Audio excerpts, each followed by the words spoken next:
नमस्कार मित्रांनो, माय सपोर्ट या मराठी यूट्यूब चॅनलवर तुमचे सर्वांचे मनापासून स्वागत आहे। संपूर्ण महाराष्ट्रासाठी आताच्या क्षणाच्या सर्वात मोठ्या आणि महत्त्वाच्या ठळक बातम्या। राज्यात 20 धडाकेबाज निर्णय। उद्यापासून सर्वांना खुश खबर। 20 ऑक्टोबर सोमवार। काही मिनिटांपूर्वीच्या ह्या बातम्या आहेत। या संदर्भात सविस्तर माहिती या व्हिडिओत जाणून घेऊया। तत्पूर्वी तुम्ही माय सपोर्ट या मराठी यूट्यूब चॅनलवर नवीन असाल तर खाली दिलेल्या लाल रंगाच्या सबस्क्राइब बटनावर क्लिक करा आणि समोरील बेल आयकॉन क्लिक करा, जेणेकरून महाराष्ट्राच्या ताज्या बातम्या तुमच्यापर्यंत सर्वात आधी पोहोचतील। तर चला सविस्तर बातम्या जाणून घेऊया। तर बघा, पहिली सर्वात मोठी आणि महत्त्वाची बातमी। देशातील कोट्यावधी शेतकऱ्यांसाठी एक अत्यंत आनंदाची आणि मोठी बातमी आहे। केंद्र सरकारच्या महत्त्वाकांक्षी प्रधानमंत्री किसान सन्मान निधी योजना अंतर्गत आज योजनेचा पुढील 21वा हप्ता शेतकऱ्यांच्या बँक खात्यात थेट जमा होण्याची शक्यता आहे। या हप्त्यामध्ये प्रत्येक पात्र शेतकऱ्याला 2000 रुपये थेट दिले जाणार आहेत। शेतकऱ्यांच्या आर्थिक गरजा पूर्ण करण्यासाठी आणि त्यांना आधार देण्यासाठी केंद्र सरकारकडून ही योजना चालवली जाते। त्यानंतरची सर्वात मोठी आणि महत्त्वाची बातमी बघा। राज्यात गेल्या महिन्यात म्हणजे सप्टेंबर महिन्यात मोठ्या प्रमाणात अतिवृष्टी झाली, त्यामुळे शेतकऱ्यांचे अतोनात नुकसान झाले।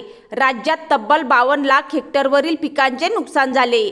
त्यामुळे या शेतकऱ्यांना मदत करण्यासाठी राज्य सरकारकडून स्पेशल पॅकेज देखील जाहीर करण्यात आले आहे। त्याला सुरुवात करण्यात आली आहे।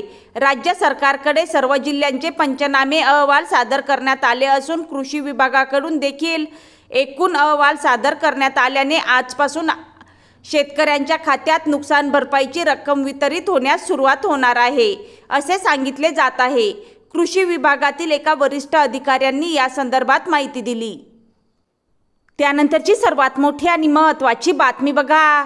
केंद्रीय गृहमंत्री अमित शहा यांनी 2025-26 साठी महाराष्ट्र आणि कर्नाटकला राज्य आपत्ती प्रतिसाद निधीच्या केंद्र सरकारच्या हिश्श्याचा दुसरा हप्ता म्हणून 1,950.80 कोटी रुपयांचा आगाऊ निधी मंजूर केला आहे।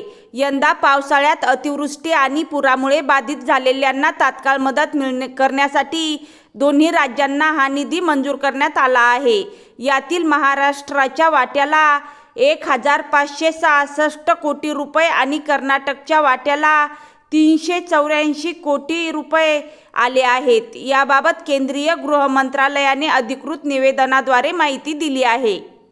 केंद्र सरकारने हा निधी मंजूर केल्यानंतर राज्याचे उपमुख्यमंत्री देवेंद्र फडणवीस यांनी पंतप्रधान नरेंद्र मोदी आणि केंद्रीय गृहमंत्री अमित शहा यांचे आभार मानले आहेत। एक्सवर केलेल्या पोस्टमध्ये देवेंद्र फडणवीस म्हणाले की मान्सून काळात नुकसान झालेल्या शेतकऱ्यांना आर्थिक मदत देण्यासाठी केंद्र सरकारने राज्य आपत्ती प्रतिसाद निधीचा दुसरा आगाऊ हप्ता आणखी 1,566.40 कोटी रुपये महाराष्ट्रासाठी मंजूर केला आहे। यासाठी मी पंतप्रधान नरेंद्र मोदी आणि केंद्रीय गृहमंत्री अमित शहा यांचा आभारी आहे। ही आगाऊ मदत असून अंतिम मदत प्राप्त करण्यासंदर्भातील प्रक्रिया अजून सुरू आहे। त्यानंतरची सर्वात मोठी आणि महत्त्वाची बातमी बघा।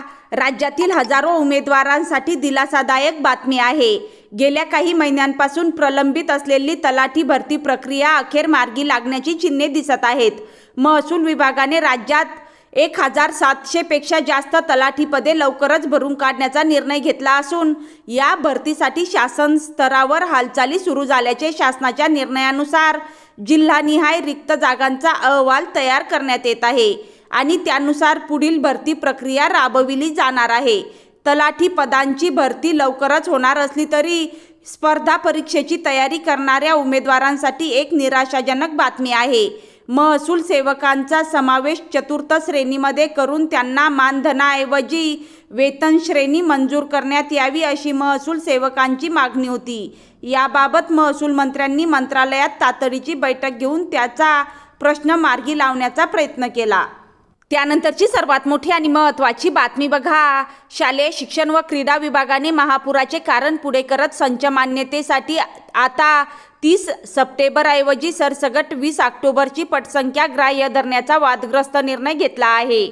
शालेय शिक्षण व क्रीडा विभागाचे उपसचिव आबासाहेब कवळे यांचा हा निर्णय शिक्षकांच्या पदांवर मराठी शाळांच्या अस्तित्वावर प्रश्नचिन्ह निर्माण करणारा आहे। या निर्णयाने हजारो शिक्षकांचे भवितव्य अनिश्चित झाले आहे। शालेय शिक्षण व क्रीडा विभागाच्या 15 मार्च 2024च्या शासन निर्णयानुसार 30 सप्टेंबर हा संच मान्यतेचा अंतिम दिवस ठरला आहे। राज्यातील सर्वच माध्यमातील प्राथमिक, उच्च माध्यमिक आणि माध्यमिक शाळांमधील विद्यार्थ्यांच्या संख्येवरून शिक्षकांची पटसंख्या निश्चित केली जाते। 30 सप्टेंबर रोजी शाळेमध्ये उपस्थित विद्यार्थ्यांची संख्या पाहून शिक्षकांची पदे मंजूर केली जातात। याच नियमानुसार शैक्षणिक वर्ष 2025-26 मध्ये शाळांनी विद्यार्थ्यांची माहिती सादर करून संच मान्यता घेतली आहे। त्यानंतरची सर्वात मोठी आणि महत्त्वाची बातमी बघा। पंतप्रधान नरेंद्र मोदी यांनी पुढील 5 वर्षात 75,000 नवीन वैद्यकीय जागा निर्माण करण्याच्या दिलेल्या आश्वासनानुसार राष्ट्रीय वैद्यकीय आयोगाने MBBSच्या 10,650 नवीन जागांना मंजुरी दिली आहे। भारतातील वैद्यकीय शिक्षणाची उपलब्धता वाढविण्याच्या व्यापक धोरणाचा हा भाग आहे।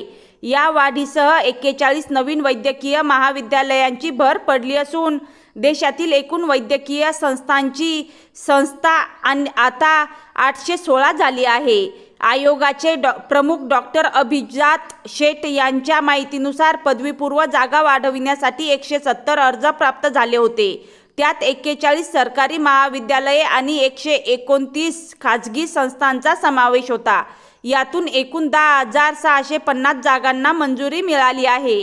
राष्ट्रीय महत्त्वाच्या संस्थांमधील शैक्षणिक वर्षासाठी एकूण जागांची संख्या 1,37,600 होईल।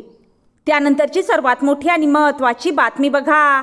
मतदार याद्या सदोष असून यात बोगस मतदार घुसविण्यात आले आहेत असा आरोप करत सर्वपक्षीय विरोधकांनी त्याविरोधात 1 नोव्हेंबरला मुंबईत मोर्चाची घोषणा केली आहे।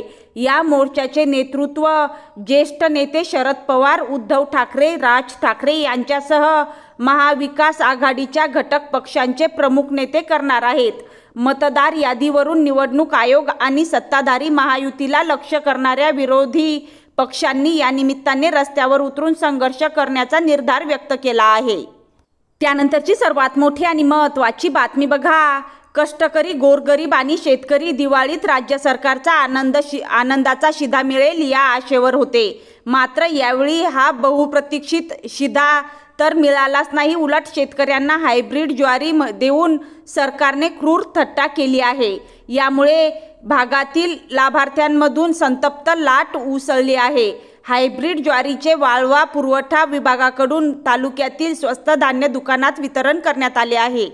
गरजूंना सणासुदीच्या काळात थोडासा दिलासा मिळावा यासाठी तत्कालीन मुख्यमंत्री एकनाथ शिंदे यांनी आनंदाचा शिधा ही योजना अंमलात आणली होती। या योजनेचे सामान्यातून स्वागतही करण्यात आले आहे। मात्र सरकार बदलल्यानंतर हे शिधा वाटपही थांबले। मात्र अतिवृष्टीने शेतकरी मोठ्या अडचणीत सापडला आहे। तीच अवस्था मजुरांचीही आहे। असे असताना या दिवाळीत स्वस्त धान्य दुकानामधून सरकारकडून गहू, तांदूळ यांच्यासोबत तेल, डाळ, साखरही मिळेल अशी अपेक्षा होती। मात्र प्रत्यक्षात मिळालेले धान्य पाहून लोकांमधून संताप व्यक्त होत आहे। शासन लोकांची थट्टा करीत असल्याचा आरोप होत आहे। तसेच याबाबत जिल्ह्यातील लोकप्रतिनिधींनी शासन दरबारी आवाज उठवण्याची मागणी लोकांमधून होत आहे। त्यानंतरची सर्वात मोठी आणि महत्त्वाची बातमी बघा। मनसेच्या मेळाव्यात बोलताना राज ठाकरे यांनी भाजपवर जोरदार टीका केली आहे। दिसेल त्यांना पाहिजे आहे, प्रत्येक काम अदानीला दिलं जातंय, हे जमिनी खरेदी करत आहेत, आमची काही मराठी माणसे यांच्यासाठी दलाल म्हणून काम करत आहेत, त्यांना मदत करत आहेत, खोटी नावे भरून हे निवडणुकांना सामोरे जायचे म्हणत आहेत।